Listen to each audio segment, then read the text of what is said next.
Ya ampun, ini skripsi udah 14 tahun gak kelar-kelar, ya Allah. Susah banget. Mana revisi tiap hari revisi. Despacito, quiero respirar tu quiero despacito. Ki, lu bisa gak ganti lagu itu? Bosan gue setiap hari denger lagu itu. Despacito.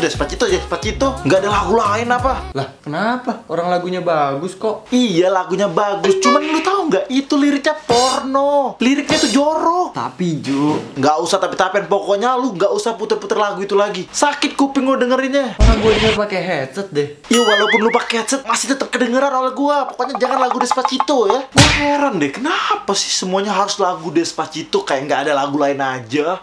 Despacito, quiero respirar tu quiero despacito. Astagfirullahaladzim, ini juga dari Aceh. Dengerinnya lagu Despacito. Allahu Akbar. Kenapa sih Win harus lagu itu? Ju, ini tuh lagu keren, enak banget untuk didengar. Iya, gua tahu lagunya bagus, tapi lu tahu nggak? Itu liriknya lirik yang jorok, pornografi. Tapi Ju, Nggak usah tapi-tapian deh. Daripada lu dengerin lagu yang nggak bermanfaat, mending lu ngaji aja, gitu. ampun Ju. Bagus tuh.